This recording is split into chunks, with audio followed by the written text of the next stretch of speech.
kuya ku-17 bese siya futhi ku-18 1 to 7 kusuka ku-7 seqeshe verse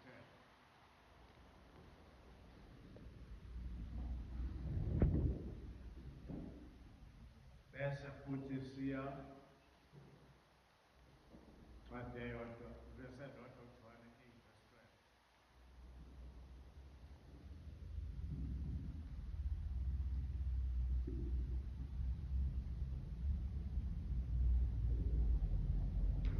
Matthew 4 verse lika-12 kuze kuyofika verse 17 bese sifunda kuyona incwadi kaMathewu chapter 18 verse 1 kuya ku-7 no verse 10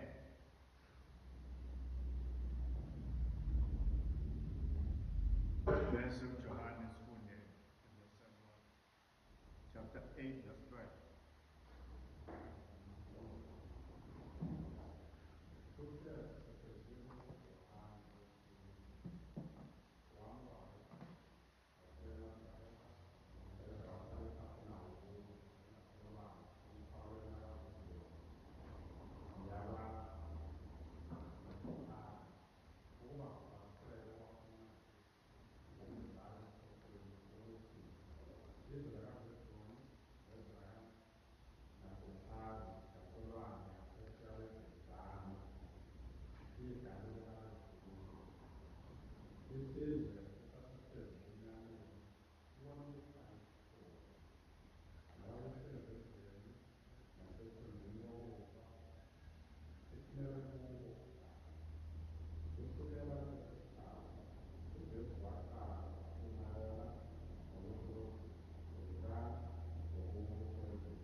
Leva-ke bafowethu uthandekayo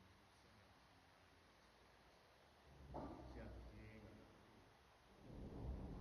namhlanje siyadinga baba kusazobheka sonke ukuba ngalo sithwale kuwe sizwe kumnandi enduduzo evela kuwe induduzo okungcwele elethwa yithina ngezwi lakho siyabheka-ke bafowethu uthandekayo uma sisalisa silalele silenze ngoba Baba uNkulunkulu wesibusiso konke okwenzayo kwenza uzosibusisa nangalo-ke izwi lakho usubalona usebesisemethini ushilo-ke Baba bathi isibusiso sisekulenzi sekulaleleni sekuvumeni okusho ngaphandle kokulalela sisenkingeni.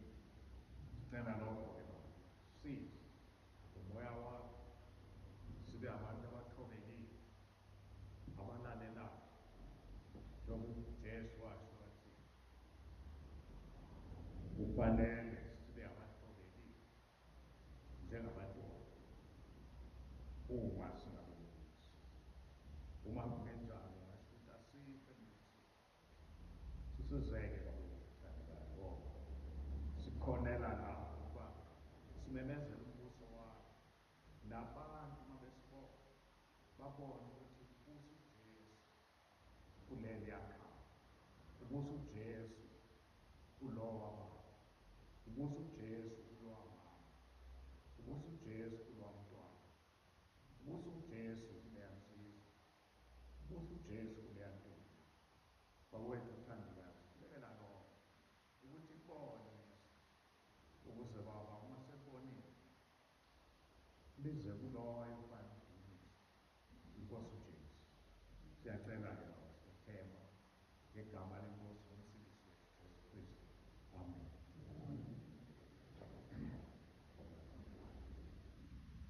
Kukhona esikujwayele la South Africa ekuthiwa i-load shedding. Kube khona la kuthiwa iphelile khona kodwa kwase kulandela anganongathi u-US ngoba uma kufika vele kufike kwethuze ngamandla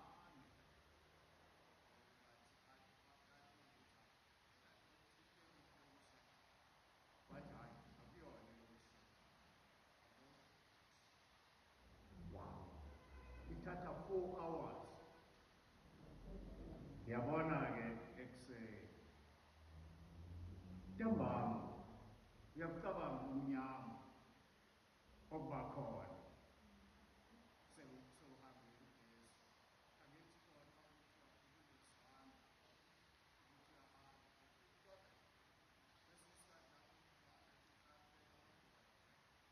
ukuzwana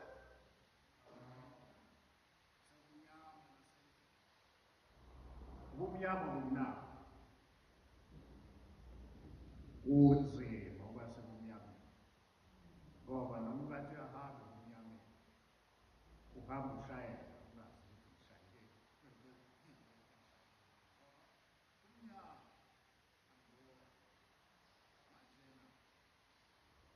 kukhona ubumnyama obudlulele abantu kuyangimangaza ukuthi bayakuthanda umnyama abahamba kubona abantu. Sizalelwa ebumnyameni. Kukhona insizwa esihamba nayo la ekusibethela ebisitshela ukuthi hayi izinto zayimpela azange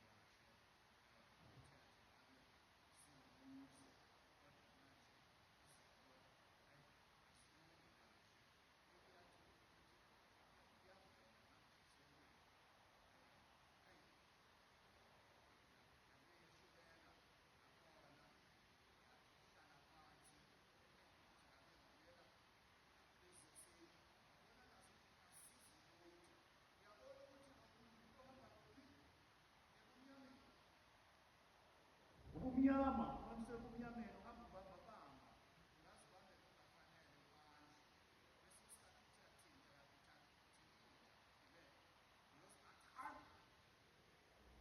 ngoba uhamba ebumnyameni. Ubumnyama lobo ebujwayeleke hayi abubi uma kuqhathanisa ne-spiritual darkness. Ukuhamba ebumnyameni ungazi ukuthi uyaphi? Noma umuntu ekubuza ukuthi uyaphi? Angazi. Yini manje? Into okuzwa uma ngufana uyaphi? Akekwazi. Akekwazi. Ukuzana ukuthi bayazi nabanye. Ukuze ukuthi uma ufana uyaphi? Uma ubeleselo angazi. Uyahamba. Kodwa uhamba ebumnyameni. uJesu wafika kulo mhlaba. Ebumnyama kuwona. Kulo bumnyama kungethe umhlaba. Uma efika khona, la sifunde khona uMathewu 4. Siqala lapho sizwa ukuthi walingwa uSathane. That was necessary. Kwakufanele alingwe ukuze kubonakale i-authenticity yakhe. He is for real. Ngoba walingwa uSathane. Uma umlingwa uSathane uphumaphi? Nayiphumula indawo ephuma kuyona. Ngoba yolingwa uSathane. Wayekade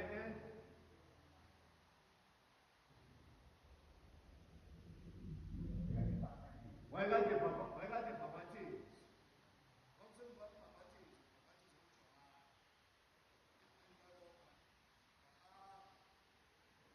Yakholwa ukuthi uSathane wayibona into eyenzeka lapha ukuthi kwehla ijuu.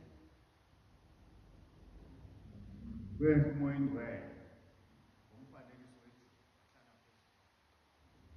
Kwathi kusenjalo kwezwakala izwi liqhamuka ezulwini lithi, "Lo uyindodana yami enganelisiwe yona, engithokozayo ngayo." Manje uSathane uma emnika laphana uthi uma uyindodana kaNkulunkulu, engalibambela kulelozwi. Uma uyindodana kaNkulunkulu uyasho ngezinto efana zenza abantu yakho ngikho lapho. La ngikhona ukuthi uma ebuya lapho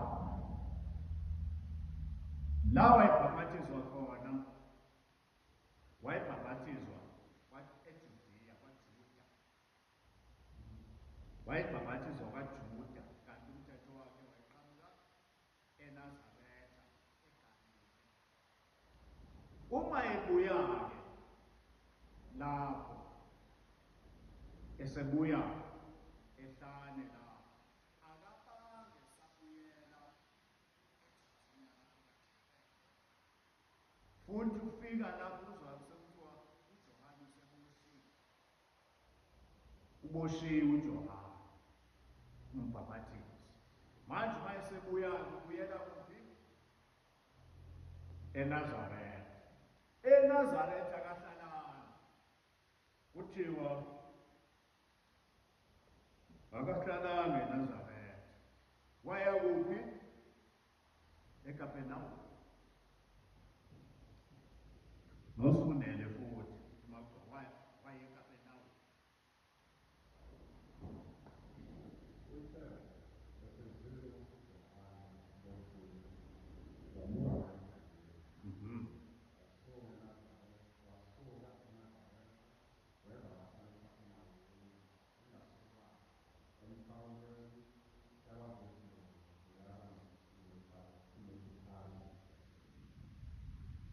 So, waya lapho, waya eKapenawume. Kwathi wagcwalisa izwi lomprofethi elithini?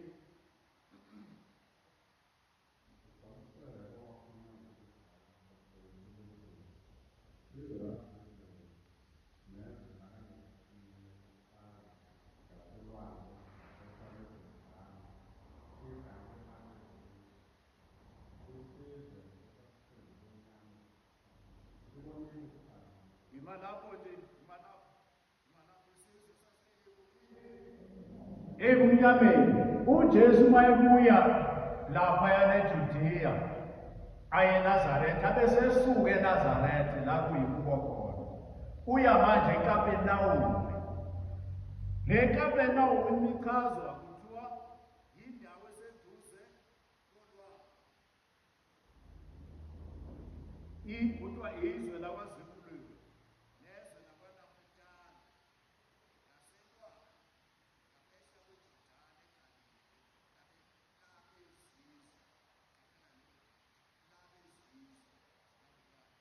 Number 2,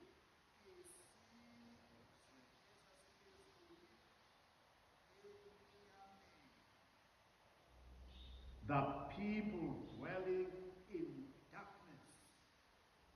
uJesu inemsa laphayana eKapenawume.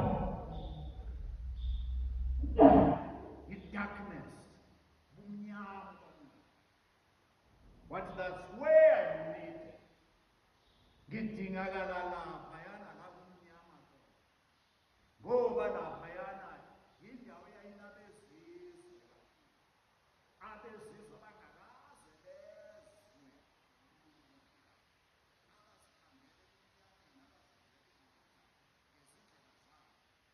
Wathi uJesu, hayi indawo edinga. Futhi namaJuda ayelapho. Kusho ukuthi ayesekumnyameni.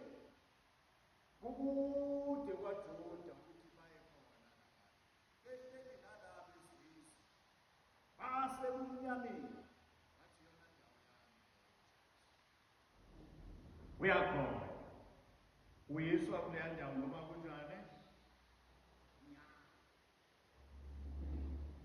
Uyendaweni wena nami sasingeke sikhethe. Uma ungathiwa nje yiphi indawo ekukahle kuyo ukuthi akuzitshela iy'ndawo ezikahle iy'ndawo lapho ungakha khona abesokutshela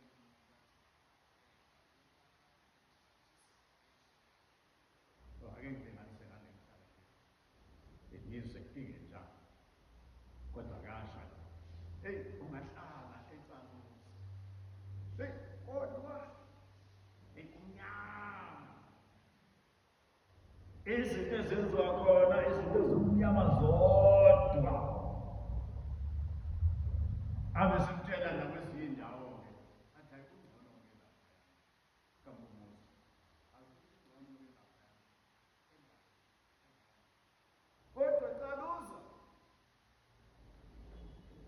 yini ongayenza? Ungakhetha iCaluza? Ungabona ayibonakela mina ngiya kule ndawo yokuthiwa yakhaya. Kodwa uJesu wakhetha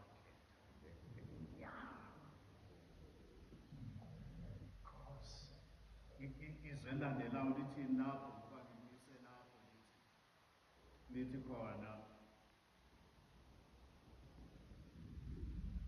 ebumnyameni. Isizwe esihlezi awufunde lapho uverse 16.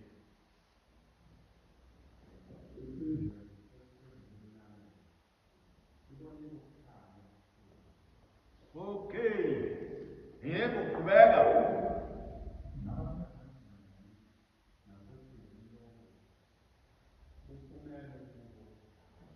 Laphayana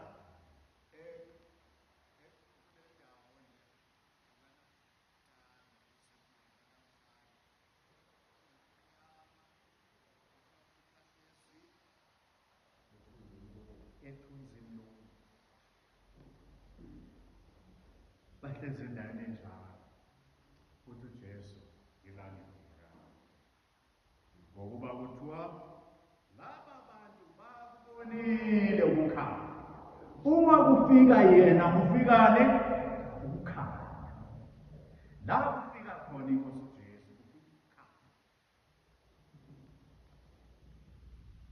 Uma impilo yakho ihamba ishaya ngokungazi ukuthi uyaphi, uhamba ushaya itheka.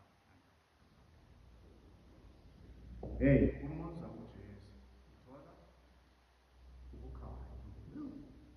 Ngaze ngaziwa semhlabeni kanti yonke leminyaka ihamba nje kancane.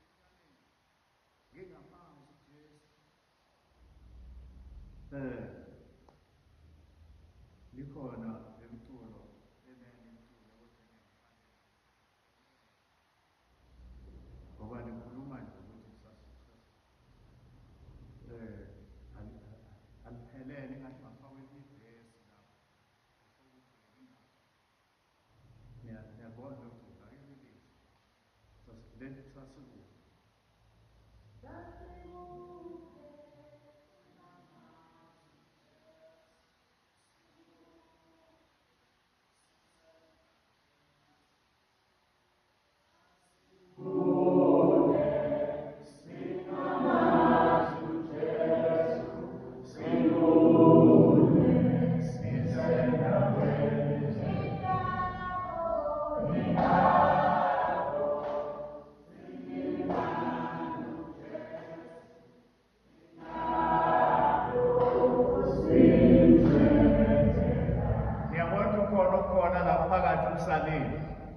ukuthi kwenzekeni la phakathi nendawo phela ngoba kade ukude kwasekwenzakalani ake nina nikwazi ukugamba ke nifakele lowo musho nje ukuthi kwasekwenzakalani la okwenze ukuthi-ke uze ufike kuye ngoba wawukade ukude manje usukuye ungene kanjani ake nifake ake nizame ake nihlanganise nina enabaculi ake nihlanganise lwazi nabanye nicula nabo ake sihlanganise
uma sifika laphayana kuJohane 8:12 uthwale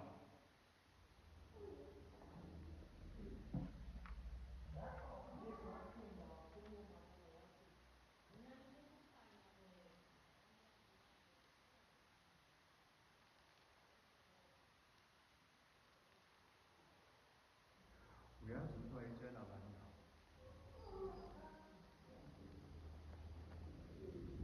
uyazi ukuthi wayetshela abantu no uyazi wayetshela abantu angithi yalazi kula mavesi afuna I am the light of the world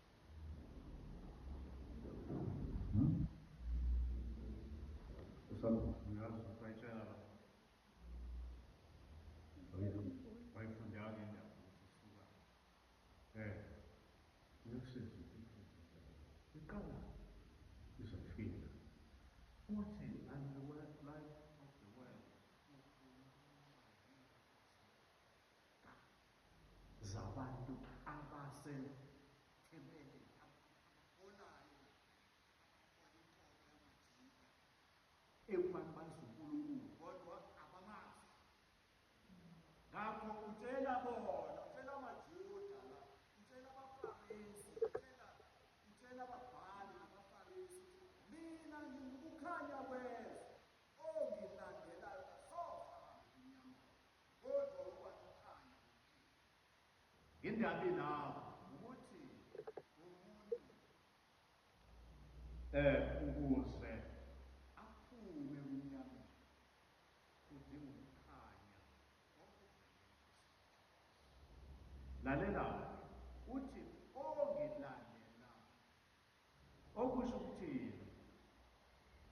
kukhona abantu kade bashumayo kade sibona abantu bebazinikele ukusika uthi yabona umuntu uzenzela ngendlela engathi wena uzinikele enkosini sekwenze njalo hamba kanjena ubone ukuthi ukuhamba kwakhe uhamba indlela engaqondile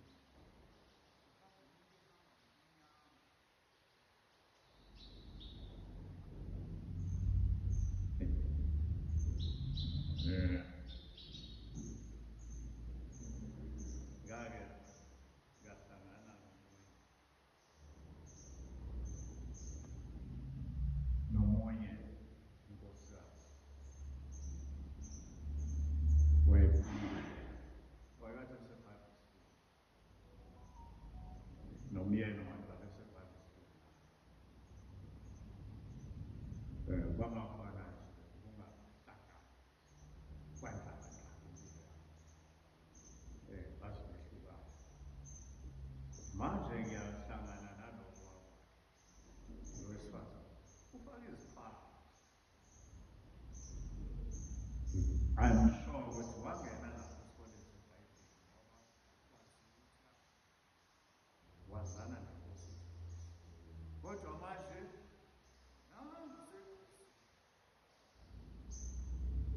sekuzisikhumba zey'mbuzi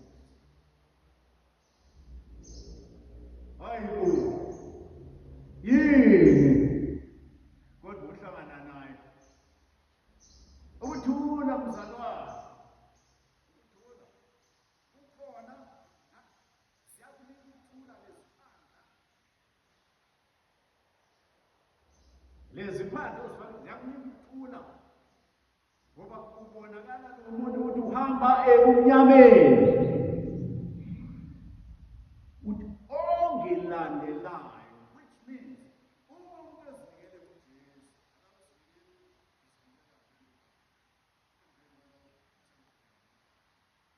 no uthi kade uyale ake sifunde ukuthi wathini uthini emveni kwalokho ngingagijimeli phambili indaba ikhona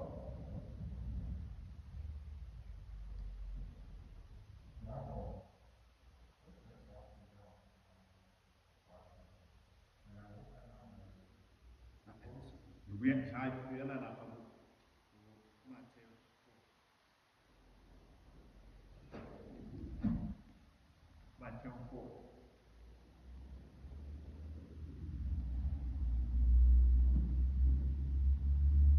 Verse 17.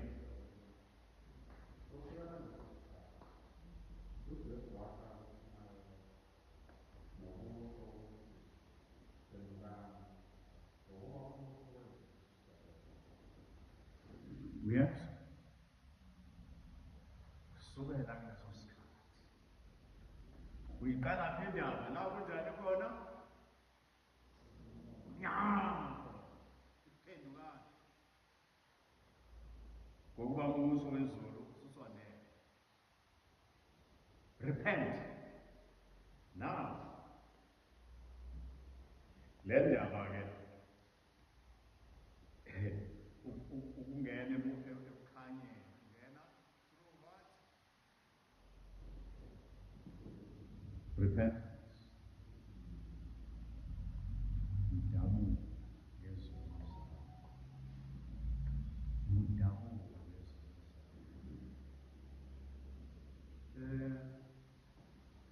umuntu esezinikele enkosini kumnandi ukuba afakazwe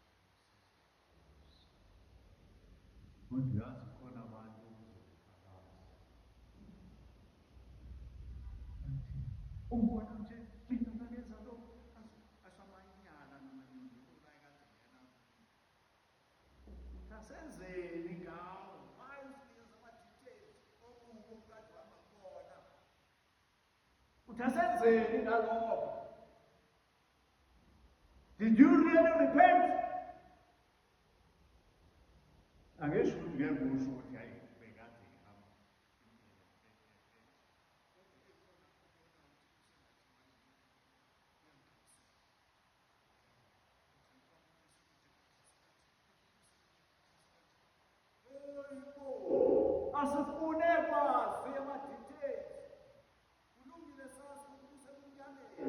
Siyabazi ubumnyama ukuthi bunjani, ususitshela ama-details obubi bakho. Ngoba if you repent, uzangeyinyembezi. Iyakukhalisa le mpilo obukade uyiphila. Akuyona impilo ongagabisa ngayo. Impilo namahloni ngayo. Impilo uzasho omunye athi nginamahloni okukhuluma ngempilo engike ngayiphila.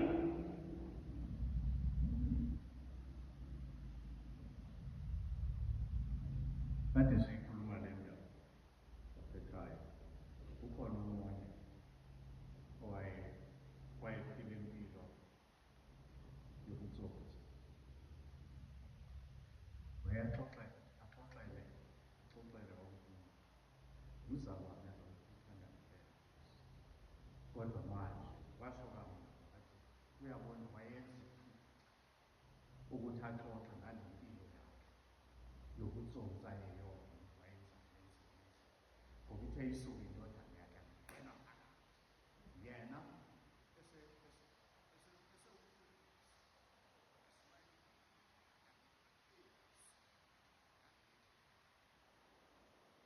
ngimnikeza ngikhuluma ngama-details ngoba manje usengena kuyona umntwana wenza zona lezi engangizenza. Yena uyabona ngaba yisilimo ukuthi ngiyeke bese yena ubona ngathi it's exciting. Isono does not excite anybody. Isono is a killer.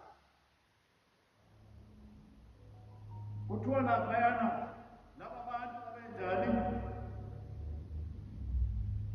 lapho verse 16 ingxenye elandelayo wesithathu laphayana.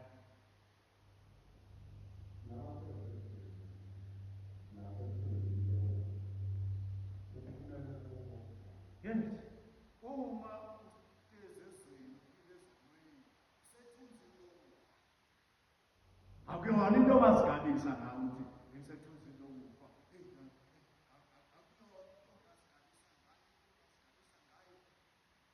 Yini isiphambano senkosi uJesu ukuthi hawu uJesu wasifela isiphambano. Yingakho simthanda ngabona uJesu ufele mina ngathatha impilo yami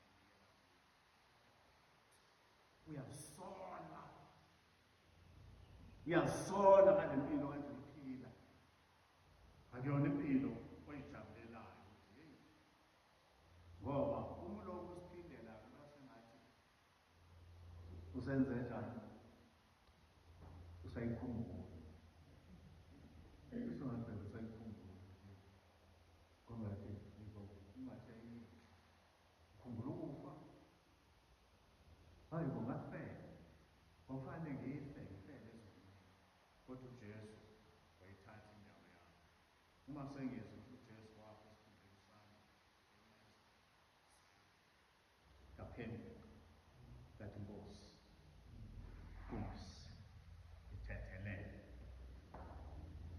ithethelele Nkosi. Uthi uJesu ekhuluma noNikodimi uthi-ke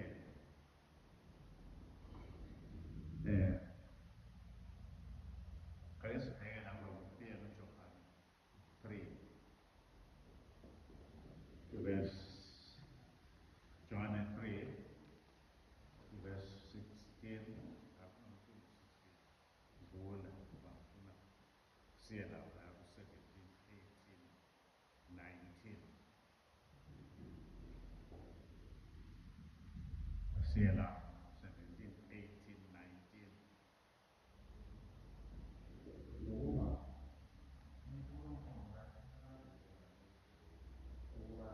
verse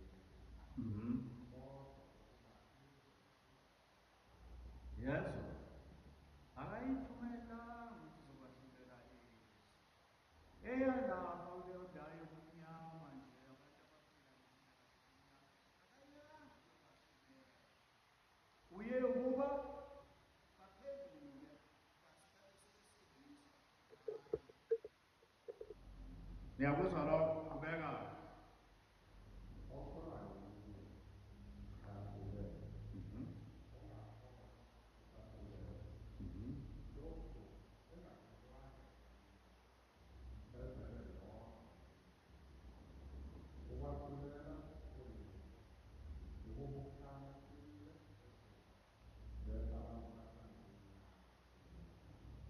Ukuba inulelo.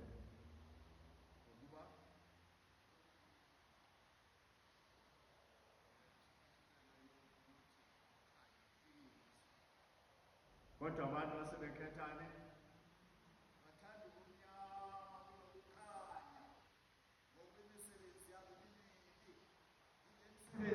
Mabaphenduke kuyona, mabayiyeke, mabaphenduke, mabasole ngayo.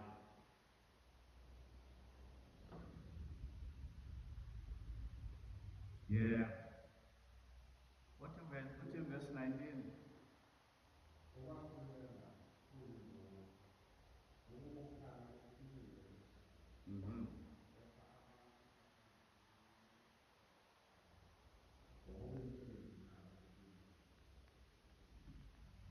Okay, verse 20.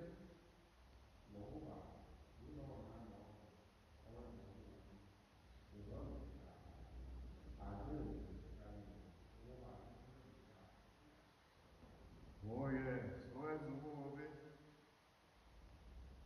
uthanda ubumnyama, akeze kukhanyela ukuthi imisebenzi yakhe idalwe.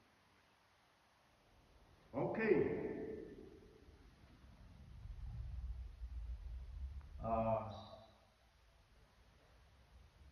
Mawufunda verse 13 no 14.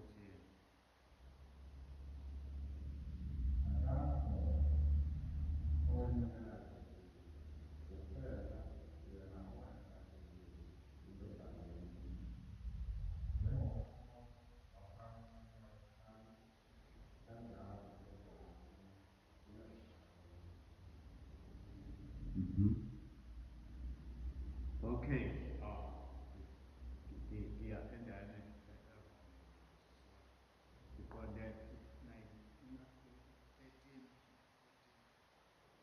chapter 18.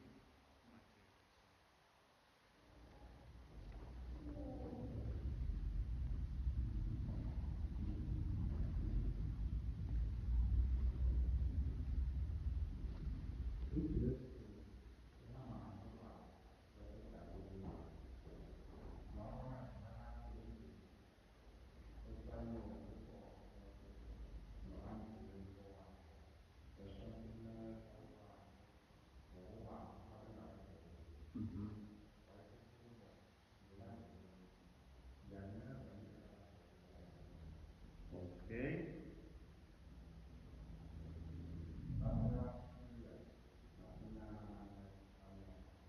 Okay.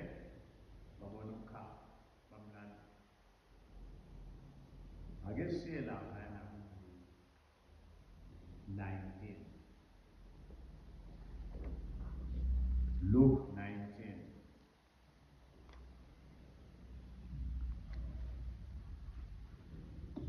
Sibheke futhi verse 3. No, verse 13 lapho.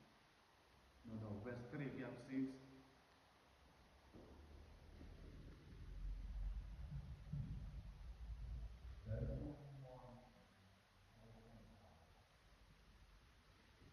No, uqala verse 2.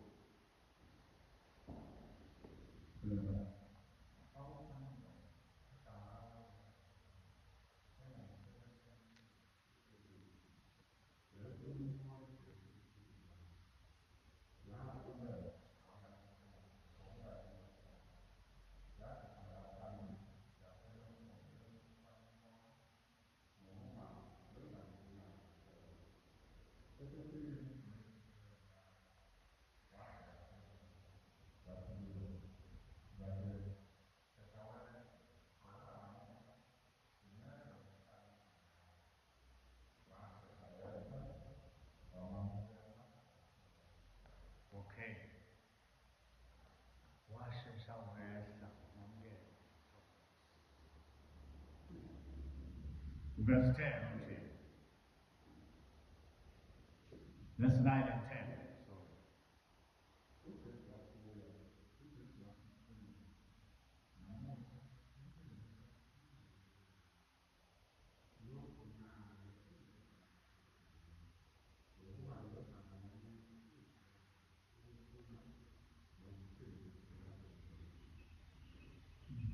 ekuhambeni wakhe nabafundi bakhe ngalelanga wayeseya esibambanweni, wayesendleleni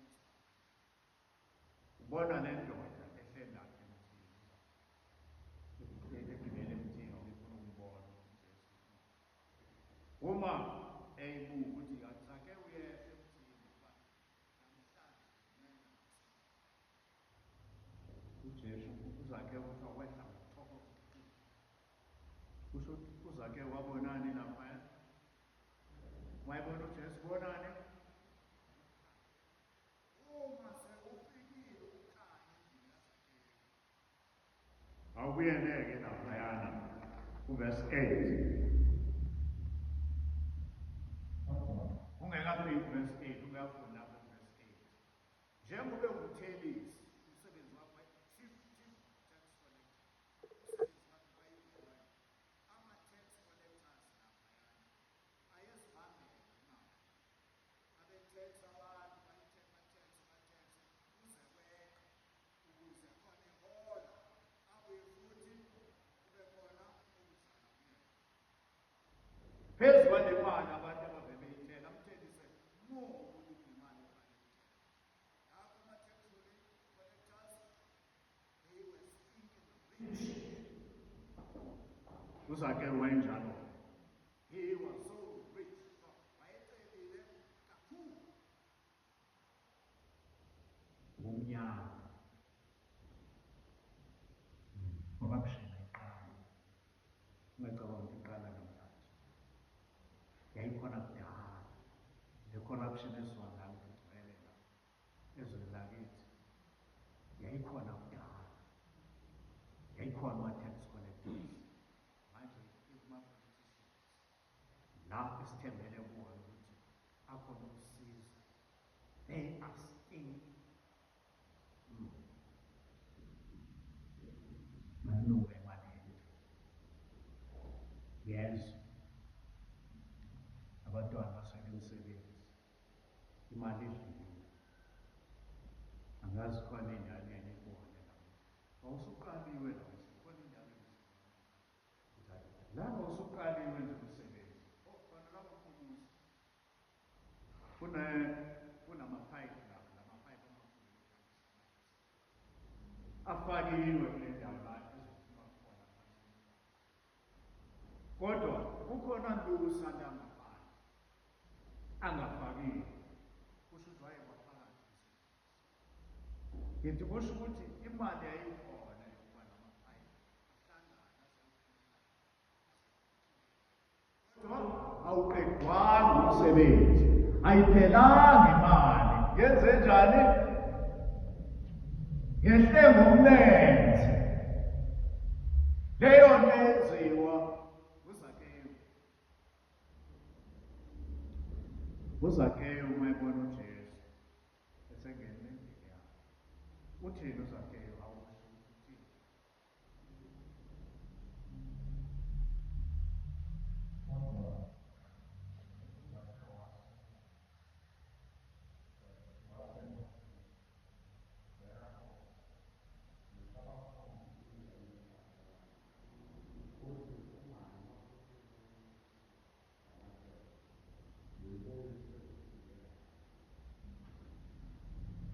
uZakewu waphendula, wabona ukhala. Uphenduka kwakhe kwabonakala umphumela ukuthi 50%. Kungamnandi kanjani kuba namasela engasabuyise 50% walama-millions asebenawo. 50% hayi ngibuyisela ukuthi usizele abantu abangasebenzi bonke bathole kule mali yabo, bahole yona, bangaholi u-300.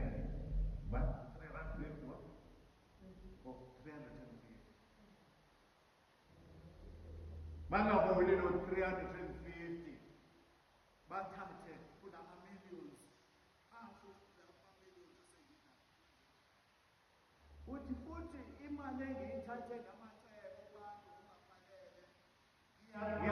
ngiyabafuna ngiyabacinga labantu ngithi hawu mdala baba ngakuthenisa imali enkulu kakhulu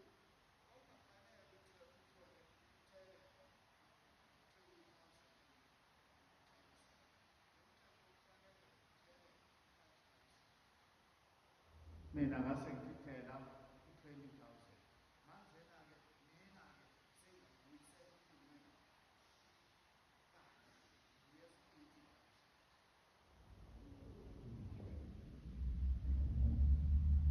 oh hayi kule engiyithathe ngamacebo kusho ukuthi 15,000 kuthi yonke indawo-ke sengizokwenze njalo ngabe ngihlale nginalutho ngoba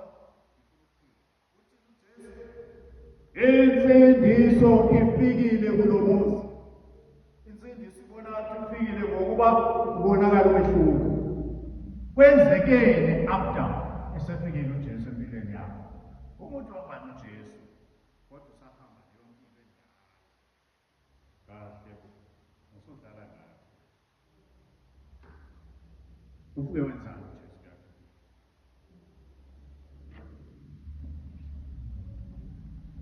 Ufike wenzani uyakho uJesu?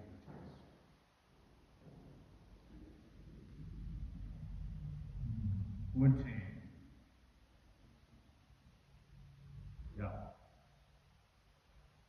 insindiso ifikile kulo muzi ngokuba nayo indodana lakho. Uma insindiso ifikile emzini yashintsha. Hey, this man was married. Ushadile laphayana kunomngane. Uma esesindisiwe lapha ekhaya kade kumnandi.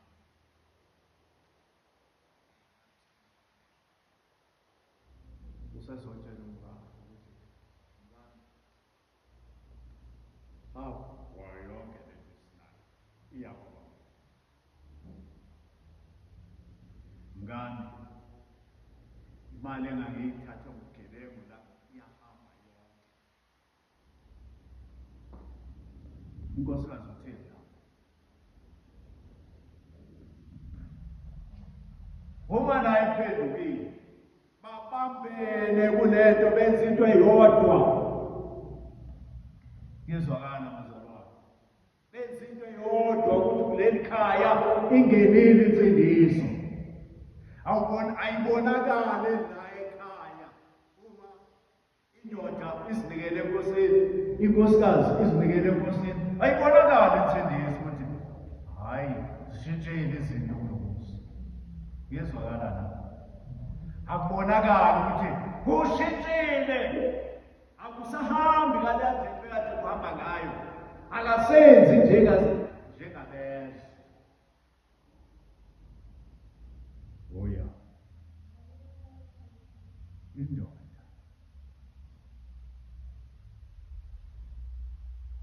indoda yomXhosa ithini emzini wayo? Awukusho indoda yomXhosa. Ithini indoda yomXhosa emzini wayo?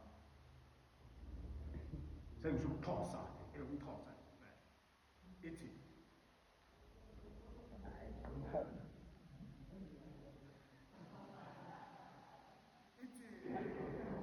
It's in fact.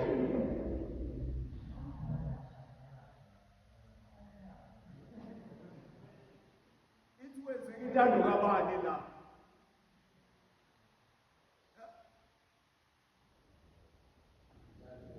Kwenzeka intando yami. Kusemajwahena. Uzokwenza intando yabajwaha. Isho njalo indoda yomXhosa. Ithini umZulu?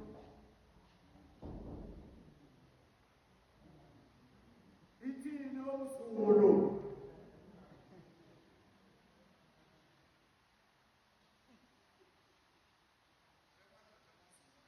Ithini umZulu?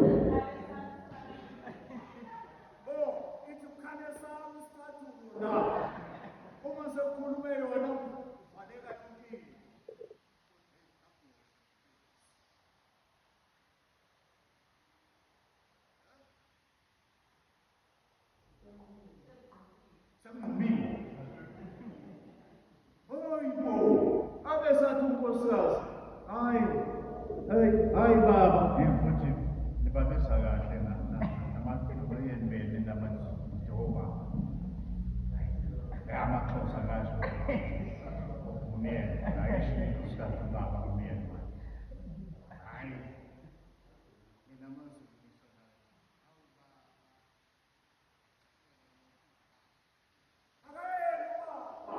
Umyeni wakho akayeni wakho ngoba abantwana bakho hayi kuwena niyezwa na wemadoda awuyeni ubaba kangomkakho awuyena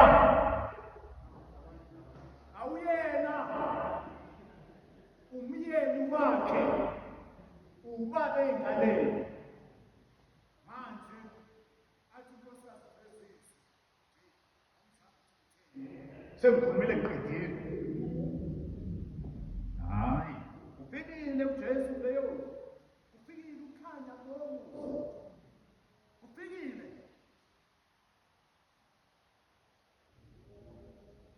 Uma ufikile ukhanya, ziyashintsha izinto. Ziyashintsha izinto. Ubona ukuthi kwashintsha la ekhaya. Ubaba bebonakala ukuthi uyazenzela izinto. Namhlanje uthi wenkosikazi ake sihlale sibonisane. Lalo nje uMxhosa uzenzela ukhaya emzini wakhe. Seyashintsha.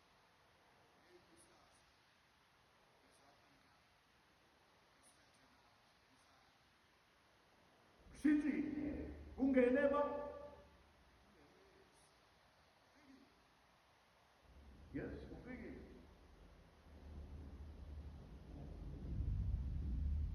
Nenkosikazi yomzulu sefikile uJesu. Hayi, ikhululiwe ecinyezelweni. Haleluya. Ikhululekile ecinyezelweni. Niyangizwa na? Ngoba umnumzana usenzani? Usesenzisile. Hey, le ndoda ivele iphume engazi ukuthi yayo. Ngibone ngaho seyibuya nje. Umubuzo uthi, hawu, njengoba wakwenza ukuthi indoda yabuza.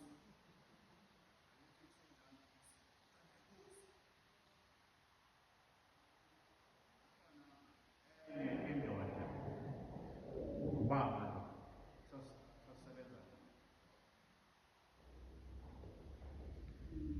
umngakho umetro sisebenza yayizihambele umathanda ubaba abuye ngelanga athanda ngalo beningi wengekho ekhaya. Uma ebuya hawu baba kade umuphi ithi le ndoda uyabona emakhanyeni uma uzobuza imvelaphi isawuke ngiqale phansi isho iphuma ihambe. Indoda umZulu engazi ayikwenzi uJesu wakumahluko sibone ukuthi hayi kwenzeke yini la ekhaya, kwenze njani la, washintsha manje. Bazoyihleka, hayi ngiyakwazi lokho, kakhulukazi uma uhleli emndenini kuyindoda yomZulu noma yomXhosa. Waphume nomzana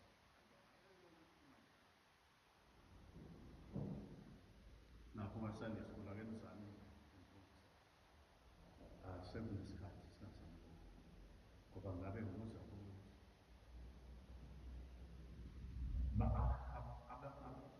abesuthuke ezibona ezenzana sizwe akubonakali umahluko ukuthi hayi sekushintshile seyena umntwana kaNkulunkulu. Abantwana kaNkulunkulu bayafahla, akuyi ngokuthi uyisiphi isizwe.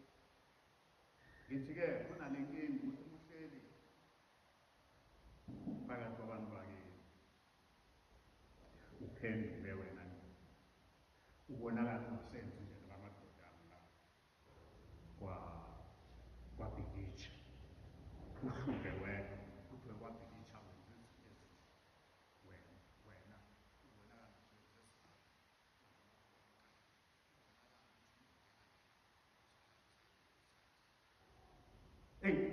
awusathanda ukhetha ukuthandwa umndeni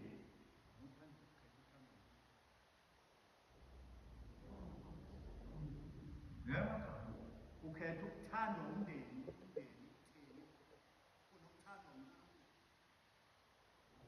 Udela uthando lukaNkulunkulu nxa umndeni ukuthi hayi bazongihleka bathi ucindawo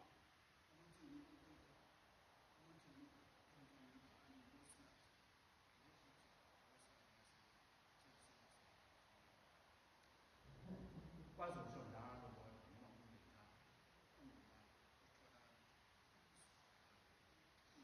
lokuphila kuthelela ngisho ney'ngane sibone ukuphilwa kathi. Yebo, ngifuna ukusho ukuthi nakini nemali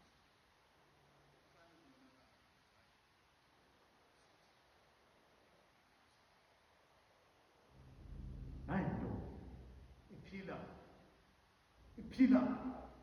iy'ntombi zakhe ngoba ihamba noJesu ayihamba emnyama. La insizwa zakhe ngoba ihamba noJesu ayenzi izinto noma kanjani.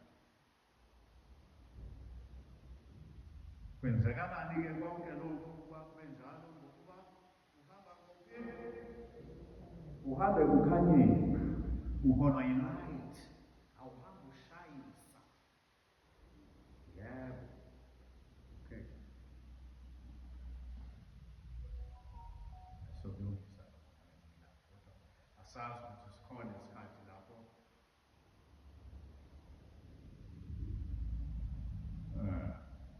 uhambe udideke,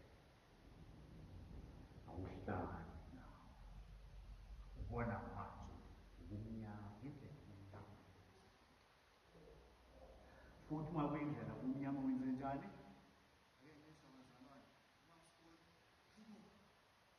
Esengithatha indlela ubumnyama wenze njani? Akezwa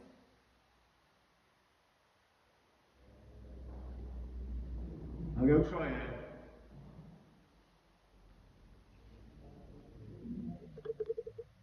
wenze njani?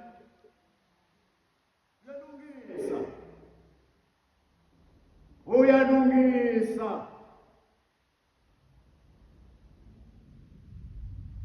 hambe kukhanyeni. Walk in the light, walk in the light. Ababone nabantu nezwa kubona ukuthi uhambe kukhanyeni. Ikhaya lakho likhombisa ukuthi umuzi lapho usakhona inkosi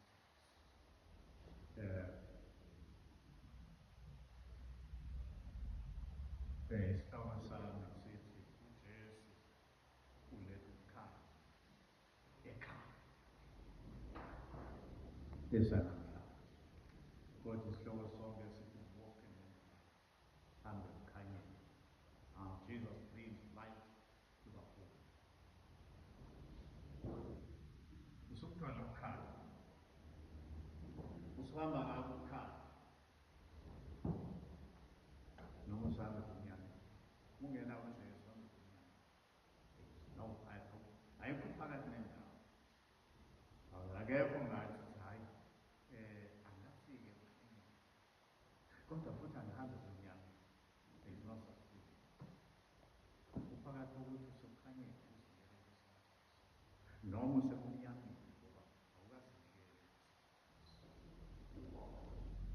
noma kungekaqhubeki kakhulu kodwa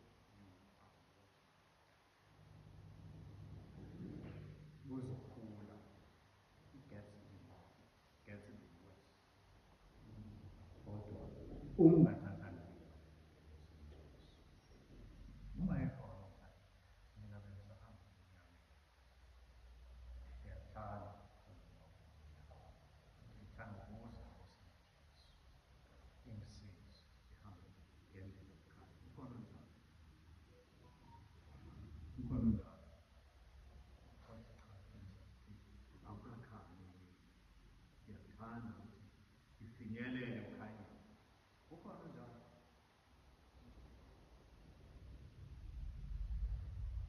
mawukhona cela sukume nawe sukuma khona kuzoqhubeka kanye nawe uma usaba-ke ungeka ayithokoze inhliziyo yami beka ekukhona ayithokoze inhliziyo yami yenkosi uNkulunkulu ukubona ukuthi usekho ungeze ekhanyeni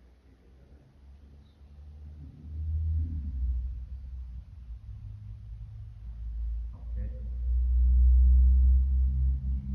hayi socela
unyasa